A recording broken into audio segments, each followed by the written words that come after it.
Hello, I'm here today with Ewan Phillips, CEO of Deltex Medical. Hello, Ewan. Hello. Could you explain to me just briefly what Deltex Medical is? Deltex Medical is a British medical technology business. We've got effectively a single technology called esophageal Doppler monitoring. And our job at the moment is to make that a global clinical standard of care, which is quite a big challenge. There's a massive global potential market of several $billion a year in that. We are arguably the first mover. We are the first mover, but we've still only got a very tiny fraction of the potential, so there's a long way still to go with that. Esophageal Doppler monitoring is about measuring the velocity of blood going around the body. That directly relates to the amount of oxygen in the blood being taken around to the tissues. That gets affected by things like major surgery. The blood slows down, the oxygen doesn't get there. We allow the doctors to fine-tune the circulating blood volume with fluids. It's called intraoperative fluid management during surgery. Keeps the blood going, keeps the oxygen going to the tissues. Tissues stay healthy. Patients have fewer complications after surgery and they can go home quicker because they've got better quicker. Do you think that this new technology is allowing you better local clinical acceptance? Yes, I mean, for these things, we've got an approach which combines top-down establishment of this as a gold standard, if you like, and then bottom-up actually working with individual doctors to change their practice to move that forward. So in terms of the top-down establishing a standard of care, I think we've got the evidence base to do that. And in this country, the National Institute for Health and Clinical Excellence agrees. They've recommended that our product in particular gets used on all major and high-risk patients. Clinical guidelines coming out in France, coming soon in Spain, maybe Germany. In the States, doctors who use this get paid extra. It's the first new thing for anaesthetists to get paid extra for in over a decade. So that's all based around the evidence base we've got, which shows this clear benefit to patients, but also an economic benefit, which is helpful. Locally, I think more and more doctors are actually, while there are other ways of trying to approach this and other people selling different technologies, the Doppler, by being really good at identifying small changes, allows the interventions that really work. So I think we're seeing that sort of pull back towards Doppler being really the way to go forward with this.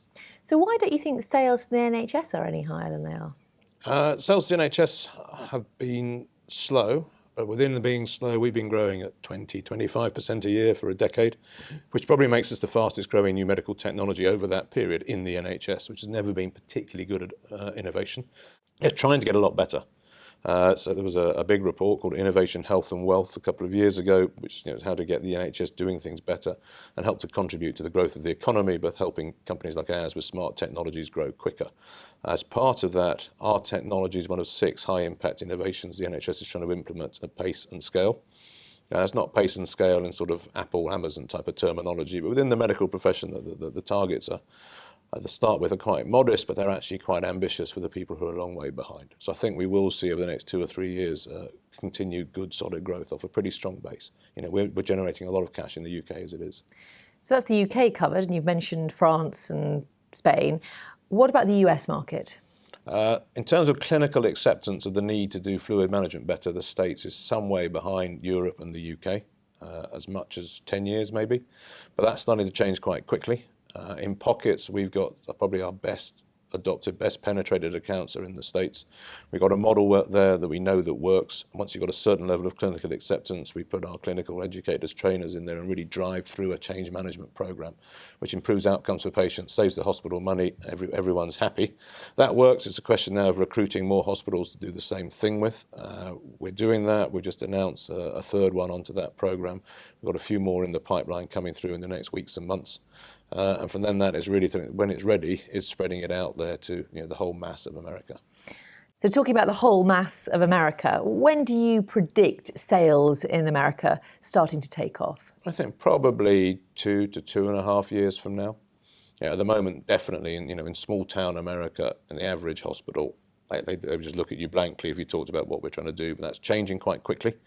One of the things we're working on to make that happen is very much a top-down approach, a big picture approach. We're working with a group called Premier. First part of that is to go into their massive database of patient outcomes in the States and look at variation in outcome after major surgery. Where there's variation in outcome, it means there's variation in quality of care. I think we'll be able to establish that quite strongly, but also we'll be able to establish that there's strong variation, heavy variation in the way that fluids are given, the amount of fluids that are given. So we're to link poor outcomes or variable outcomes to variable quality of care to variable fluid management.